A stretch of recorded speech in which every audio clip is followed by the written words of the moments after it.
संध्या का समय था। कचहरी उठ गई थी। अहलकार चपरासी जेबें खनखनाते घर जा रहे थे। मेहतर कूड़े टटोल रहा था कि शायद कहीं पैसे मिल जाएं। कचहरी के बरामदों में सांडों ने वकीलों की जगह ले ली थी। पेड़ों के नीचे मुहर्रिरों की जगह कुत्ते बैठे नजर आते थे। इसी समय एक बूढ़ा आदमी, फटे पुराने कपड़े पहने, लाठी टेकता हुआ जज साहब के बंगले पर पहुंचा और सायबान में खड़ा हो गया। जज साहब का नाम था मिस्टर जी शून्य सिन्हा। अरगली ने दूर ही से ललकारा, कौन सायबान में खड़ा है? क्या चाहता है? बूढ़ा, गरीब बामहान हूँ भैया, साहब से भेंट होगी। अरगली, साहब तुम जैसों से नहीं मिला करते। बूढ़े ने लाठी पर अकड़ कर कहा, क्यों भाई, हम खड़े हैं या डाकू चोर हैं कि हमारे मुंह में कुछ लगा हुआ है? अरगली, भीख मांगकर मुकदमा लड़ने आए होंगे।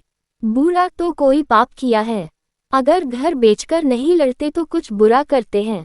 यहाँ तो मुकदमा लड़ते लड़ते उम्र बीत गई, लेकिन घर का पैसा नहीं खर्चा।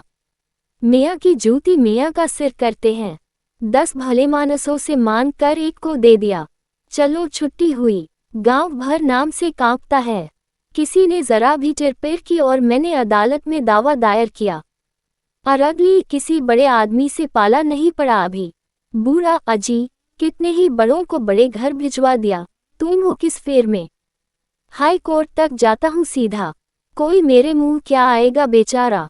गांव से तो कौड़ी जाती नहीं, फिर डरे क्यों? जिसकी चीज पर दांत लगाए, अपना करके छोड़ा। सीधे न दिया तो अदालत में घसीट लाए और रगेद रगेद कर मारा, अपना क्या बिगड़ता है? तो साहब से उतला करते हो कि मैं ही पुकारूं? अरगली ने देखा, यह आदमी यूं टलने वाला नहीं तो जाकर साहब से उसकी इत्तला की। साहब ने हुलिया पूछा और खुश होकर कहा, फौरन बुला लो। अरगली, हजूर, बिल्कुल फतेहाल है। साहब गुदरी ही में लाल होते हैं, जाकर भेज दो। मिस्टर सिन्हा अधेड़ आदमी थे, बहुत ही शांत, बहुत ही विचारशील। बातें बहुत कम करते थे।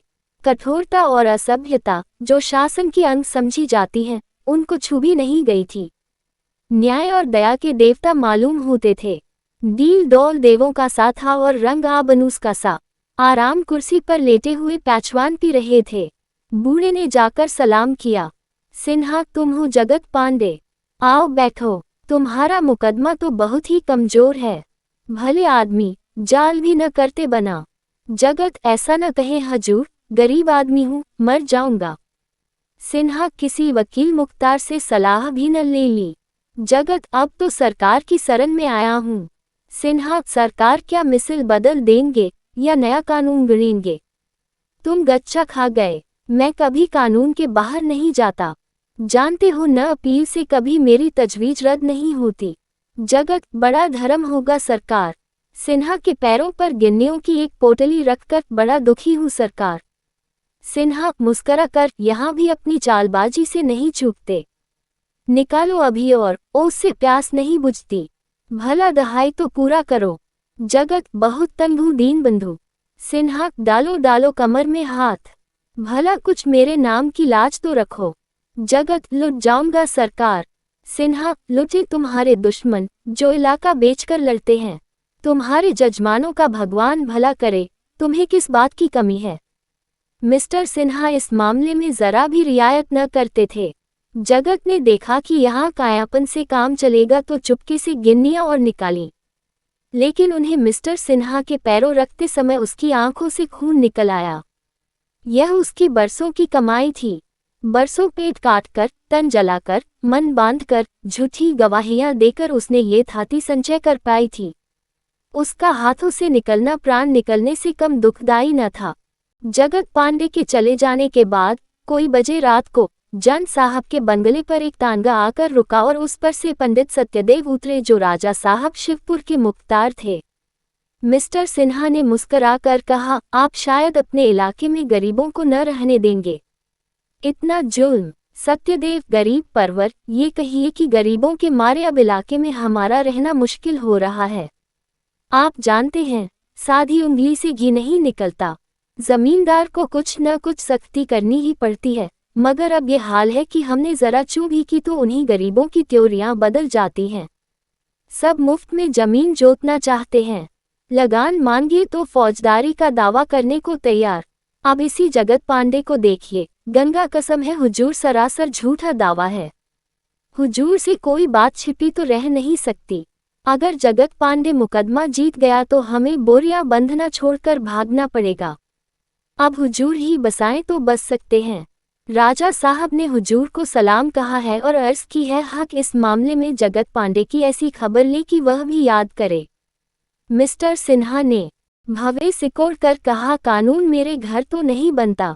सत्यदेव, आपके हाथ में सब कुछ है। ये कहकर गिन्नियों की एक गड्डी निकालकर मेज पर रख दी।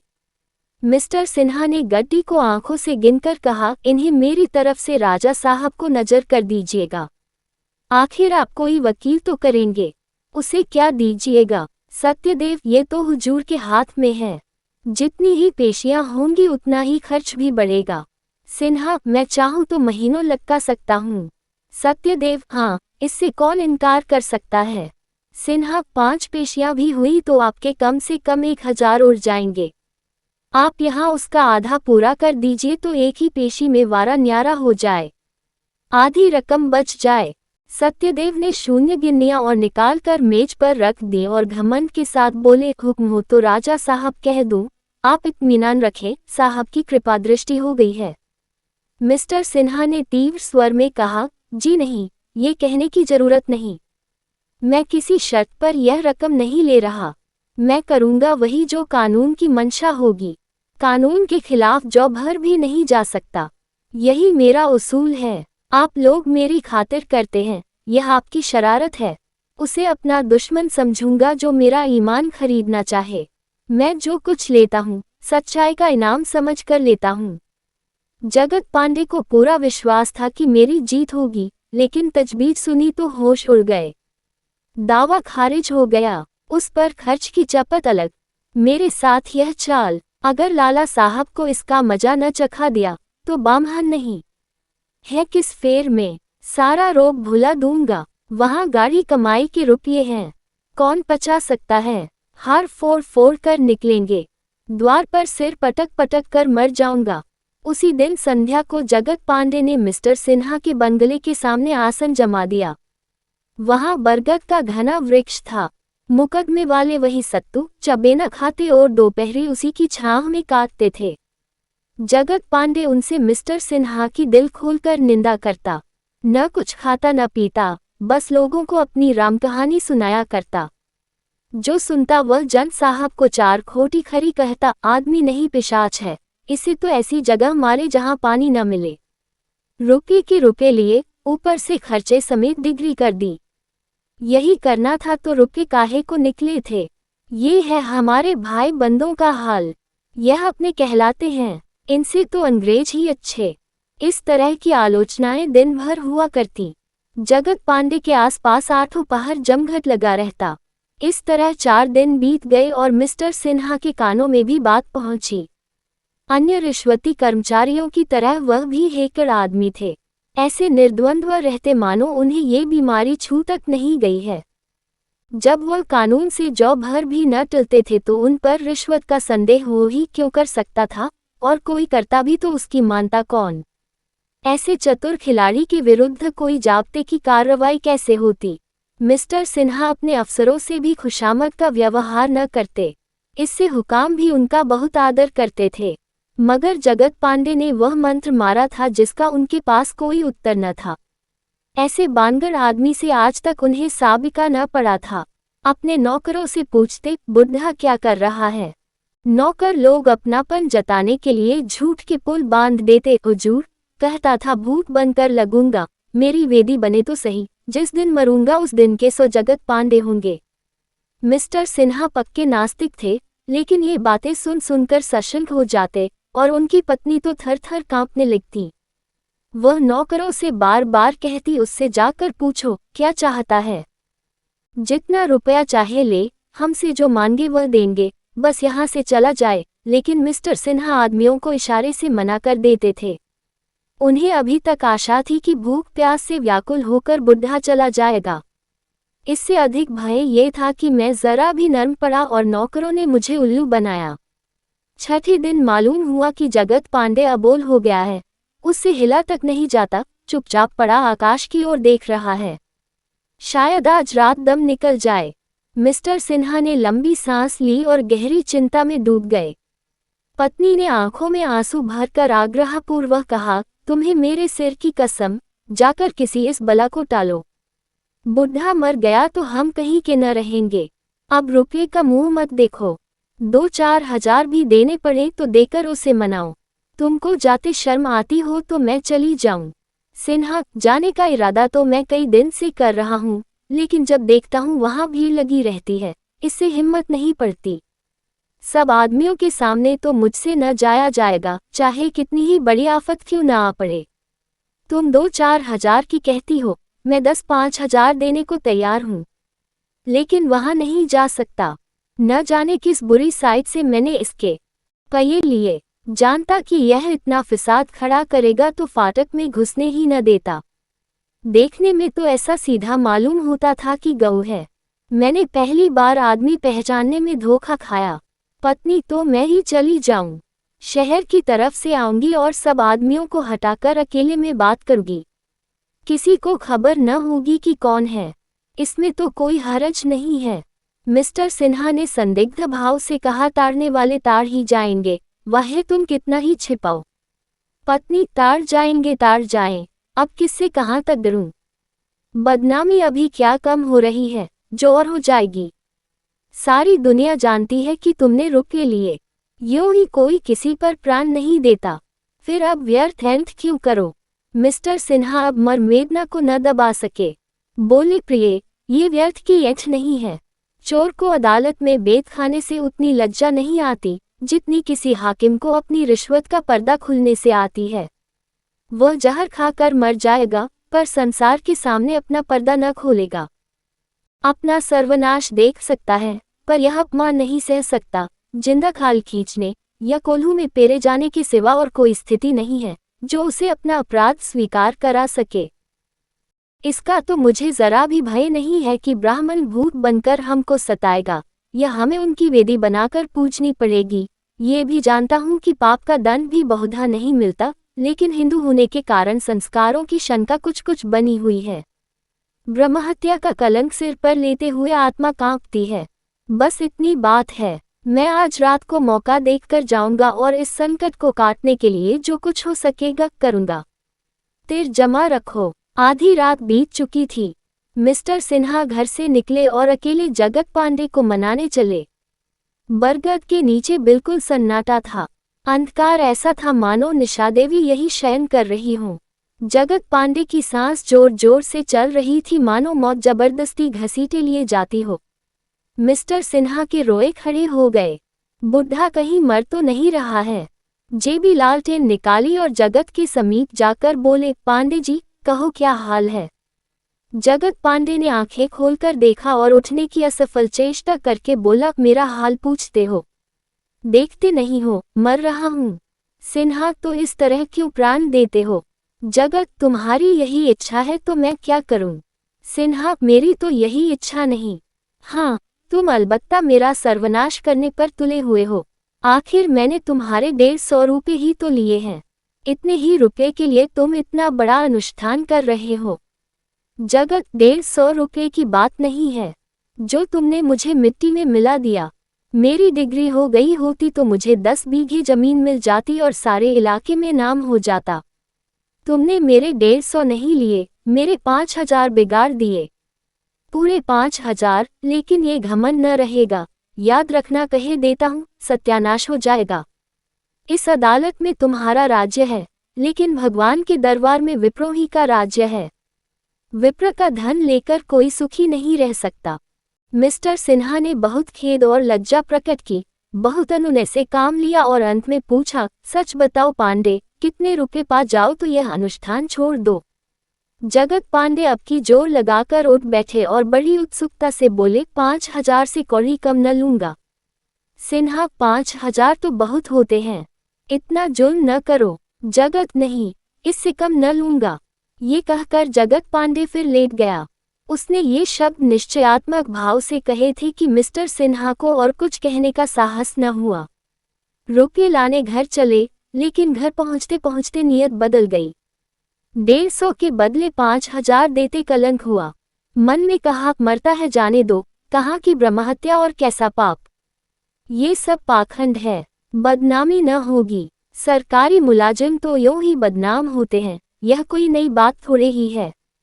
बच्चा कैसे उठ बैठे थे, समझा होगा, उल्लू फंसा। अगर दिन के उपवास करने से 5000 मिले तो मैं महीने में कम से कम 5 मरतबा यह अनुष्ठान करूं। 5000 नहीं, कोई मुझे 1000 दे दे। यहाँ तो महीने भर नाक रगड़ता हूँ तब जाके 0 रुपये के दर्शन होते हैं। नोच खसोट से भी शायद ही किसी महीने में इससे ज्यादा मिलता हो। बैठा मेरी राह देख रहा होगा, लेना रुपये, मुंह मीठ हो जाएगा। वह चारपाई पर लेटना चाहते थे कि उनकी पत्नी जी आकर खड़ी हो गईं। उनके सिर के बाल खुले हुए थे, आंखें सहमी हुई, रह रह कर काम पुटती थीं। मुंह से शब्द न निकलता था। बड़ी मुश्किल से बोली, आधी रात तो हो गई होगी, तुम जगत पांडे के पास चले जाओ। मैंने अभी ऐसा बुरा सपना देखा है कि अभी तक कलेजा धड़क रहा है, जान संकट में पड़ी हुई है। जाके किसी तरह उसे टालो। मिस्टर सिन्हा, वहीं से तो चला आ रहा हूँ। मुझे मसे ज्यादा फिक्र है, अभी आकर खड़ा ही हुआ था कि तुम आई। पत्नी, अच्छा तो तुम गए थे, क्या बातें हुई, राजी हुआ? सिन्हा, 5000 रुपये मांगता है। पत्नी, 5000? सिन्हा, कौड़ी कम नहीं कर सकता और मेरे पास इस वक्त 1000 से ज्यादा न होंगे। पत्नी ने एक क्षण सोचकर कहा, जितना मांगता है उतना ही दे दो, किसी तरह गला तो छूट। तुम्हारे पास रुपये न हो तो मैं दे दूंगी, अभी से सपने दिखाई देने लगे हैं, मरा तो प्राण कैसे बचेंगे। बोलता चालता है न। मिस्टर सिन्हा अगर आबनूस थे तो उनकी पत्नी चंदन सिन्हा उनके गुलाम थे, उनके इशारों पर चलते थे। पत्नी जी भी पति शासन में कुशल थीं। सौंदर्य और अज्ञान में अपवाद है। सुंदरी कभी भोली नहीं होती, वह पुरुष के मर्मस्थल पर आसन जमाना जानती है। सिन्हा, तो लाओ देता आऊं, लेकिन आदमी बड़ा चक्कर है, कहीं रुपये लेकर सबको दिखाता फिरे तो। पत्नी, इसको यहाँ से इसी वक्त भागना होगा। सिन्हा, तो निकालो दे ही दूं, जिंदगी में यह बात भी याद रहेगी। पत्नी ने अविश्वास भाव से कहा, चलो मैं भी चलती हूँ, इस वक्त कौन देखता है। पत्नी से अधिक पुरुष के चरित्र का ज्ञान और किसी को नहीं होता। मिस्टर सिन्हा की मनोवृत्तियों को उनकी पत्नी जी खूब जानती थी। कौन जान रास्ते में रुपये कहीं छिपा दे और कह दे आए, या कहने लगे रुपये लेकर भी नहीं टलता तो मैं क्या करूं। जाकर संदूक से नोटों के पुलिंदे निकाले और उन्हें चादर में छिपाकर मिस्टर सिन्हा के साथ चली। सिन्हा के मुंह पर झाड़ू सी फिरी थी, लालटेन लिए पछताते चले जाते थे। 000 रू 0 निकले जाते हैं, फिर इतने रुपये कब मिलेंगे कौन जानता है। इससे तो कहीं अच्छा था दुष्ट मर ही जाता, बला से बदनामी होती, कोई मेरी जेब से रुपये तो न छीन लेता। ईश्वर करे मर गया हो। अभी तक दोनों आदमी फाटक ही तकम आए थे कि देखा जगत पांडे लाठी टेकता चला आता है। उसका स्वरूप इतना डरावना था मानो शमशान से कोई मुर्दा भागा आता हो। पत्नी जी बोली, महाराज हम तो आ ही रहे थे, तुमने क्यों कष्ट किया। रुपये लेकर सीधे घर चले जाओगे ना। जगत, हाँ हाँ सीधा घर जाऊंगा। कहाँ है रुपये देखूं। पत्नी जी ने नोटों का पुलिंदा बाहर निकाला और लालटेन दिखाकर बोली, गिन लो। 000 रुपये हैं। पांडे ने पुलिंदा लिया और बैठकर उलट पुलट कर देखने लगा। उसकी आंखें एक नए प्रकाश से चमकने लगी। हाथों में नोटों को तौलता हुआ बोला, पूरे 5000 हैं। पत्नी, पूरे गिन लो। जगत, 5000 में 2 टोकरी भर जाएगी। हाथों से बताकर, इतने सारे 5000। सिन्हा, क्या अब भी तुम्हें विश्वास नहीं आता। जगत, हैं पूरे 5000। तो अब जाऊं, भाग जाऊं। ये कहकर वह पुलिंदा लिए कई कदम लड़खड़ाता हुआ चला जैसे कोई शराबी, और तब धम से जमीन पर गिर पड़ा। मिस्टर सिन्हा लपट कर उठाने दौड़े तो देखा उसकी आंखें पथरा गई हैं और मुख पीला पड़ गया है। बोले, पांडे क्या कहीं चोट आ गई। पांडे ने एक बार मुंह खोला जैसे मरी हुई चिड़िया सिर लटका चोंच खोल देती है। जीवन का अंतिम धागा भी टूट गया। ओंठ खुले हुए थे और नोटों का पुलिंदा छाती पर रखा हुआ था। इतने में पत्नी जी भी आ पहुंची और शव को देखकर चौंक पड़ी। पत्नी, इसे क्या हो गया? सिन्हा, मर गया और क्या हो गया? पत्नी, सिर पीटकर मर गया। हाय भगवान, अब कहाँ जाऊं? ये कहकर बंगले की ओर बड़ी तेजी से चली। मिस्टर सिन्हा ने भी नोटों का पुलिंदा शव की छाती पर से उठा लिया और चले। पत्नी, ये रुपए अब क्या होंगे? सिन्हा, किसी धर्म कार्य में दे दूंगा। पत्नी, घर में मत रखना, खबरदार। हाय भगवान, दूसरे दिन सारे शहर में खबर मशहूर हो गई, जगत पांडे ने जन साहब पर जान दे दी। उसका शव उठा तो हजारों आदमी साथ थे। मिस्टर सिन्हा को खुल्लम खुल्ला गालियां दी जा रही थीं। संध्या समय मिस्टर सिन्हा कचहरी से आकर मन मार बैठे थे कि नौकरों ने आकर कहा, सरकार, हमको छुट्टी दी जाए, हमारा हिसाब कर दीजिए। हमारी बिरादरी के लोग धमकते हैं कि तुम जन साहब की नौकरी करोगे तो हुक्का पानी बंद हो जाएगा। सिन्हा ने झल्ला कर कहा, कौन धमकाता है? कहा, किसका नाम बताएं सरकार? सभी तो कह रहे हैं रसोइया हुजूर। मुझे तो लोग धमकाते हैं कि मंदिर में न घुसने पाओगे। साइस हुजूर, बिरादरी से बिगाड़ कर रख हम लोग कहाँ जाएंगे? हमारा आज से इस्तीफा है, हिसाब जब चाहे कर दीजिएगा। मिस्टर सिन्हा ने बहुत धमकाया, फिर दिलासा देने लगे, लेकिन नौकरों ने एक न सुनी। आध घंटे के अंदर सबों ने अपना अपना रास्ता लिया। मिस्टर सिन्हा दांत पीस कर रह गए, लेकिन हाकिमों का काम कब रुकता है। उन्होंने उसी वक्त कोतवाल को खबर कर दी और कई आदमी बेगार में पकड़ आए। काम चल निकला। उसी दिन से मिस्टर सिन्हा और हिंदू समाज में खींचतान शुरू हुई। धोबी ने कपड़े धोन बंद कर दिया, ग्वाले ने दूध लाने में नाकानी की, नाई ने हजामत बनानी छोड़ी। इन विपत्तियों पर पत्नी जी का रोना धोना और भी गजब था। इन्हें रोज भयंकर स्वप्न दिखाई देते।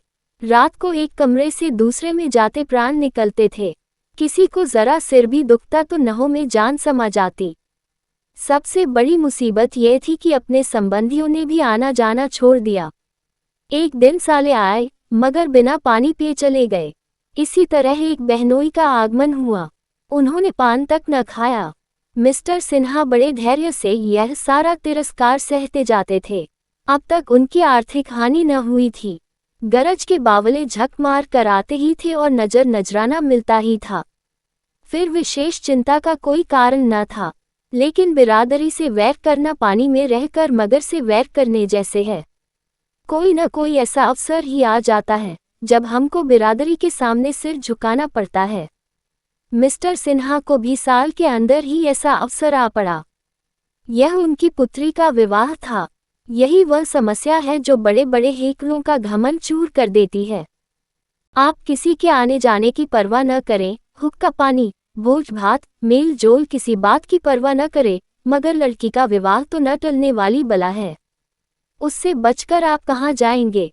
मिस्टर सिन्हा को इस बात का दगदगा तो पहले ही था कि त्रिवेणी के विवाह में बाधाएं पड़ेगी, लेकिन उन्हें विश्वास था कि द्रव्य की अपार शक्ति इस मुश्किल को हल कर देगी। कुछ दिनों तक उन्होंने जानबूझकर टाला कि शायद इस आंधी का जोर कुछ कम हो जाए, लेकिन जब त्रिवेणी को 16वां साल समाप्त हो गया तो टाल मटोल की गुंजाइश न रही। संदेशे भेजने लगे, लेकिन जहां संदेशिया जाता वही जवाब मिलता, हमें मंजूर नहीं। जिन घरों में साल भर पहले उनका संदेशा पाकर लोग अपने भाग्य को सराहते, वहां से अब सूखा जवाब मिलता था, हमें मंजूर नहीं। मिस्टर सिन्हा धन का लोभ देते, जमीन नजर करने को कहते, लड़के को विलायत भेजकर ऊंची शिक्षा दिलाने का प्रस्ताव करते, किंतु उनकी सारी आयोजनाओं का एक ही जवाब मिलता था, हमें मंजूर नहीं। ऊंचे घरानों का ये हाल देखकर मिस्टर सिन्हा उन घरानों में संदेश भेजने लगे, जिनके साथ पहले बैठकर भोजन करने में भी उन्हें संकोच होता था, लेकिन वहां भी वही जवाब मिला, हमें मंजूर नहीं। यहाँ तक कि कई जगह वे खुद दौड़ दौड़ कर गए, लोगों की मिन्नतें की, पर यही जवाब मिला, साहब, हमें मंजूर नहीं। शायद बहिष्कृत घरानों में उनका संदेश स्वीकार कर लिया जाता, पर मिस्टर सिन्हा जानबूझकर मक्खी न निगलना चाहते थे। ऐसे लोगों से संबंध न करना चाहते थे जिनका बिरादरी में कोई स्थान न था। इस तरह एक वर्ष बीत गया।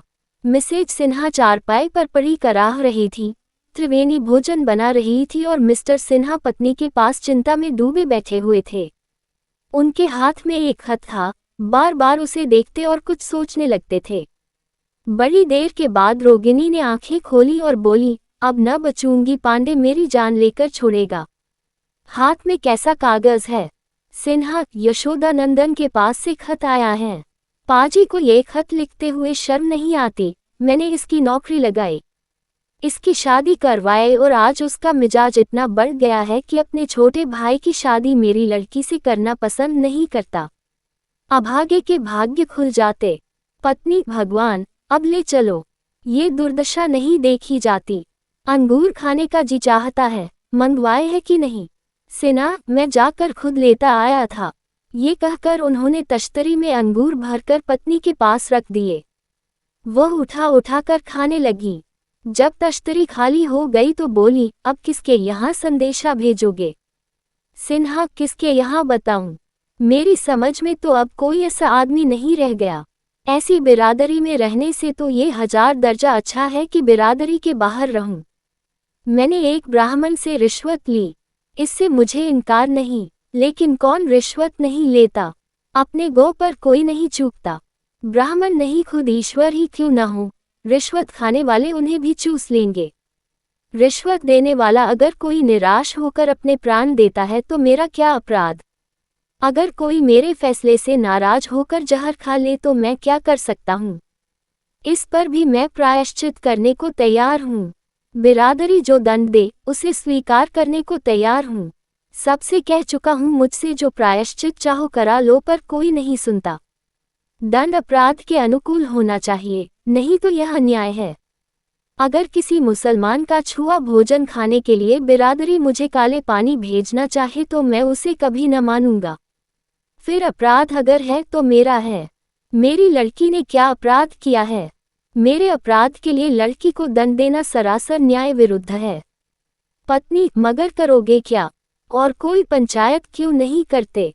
सिन्हा, पंचायत में भी तो वही बिराद के मुखिया लोग ही होंगे, उनसे मुझे न्याय की आशा नहीं। वास्तव में इस तिरस्कार का कारण ईर्ष्या है। मुझे देखकर सब जलते हैं और इसी बहाने वे मुझे नीचा दिखाना चाहते हैं। मैं इन लोगों को खूब समझता हूँ।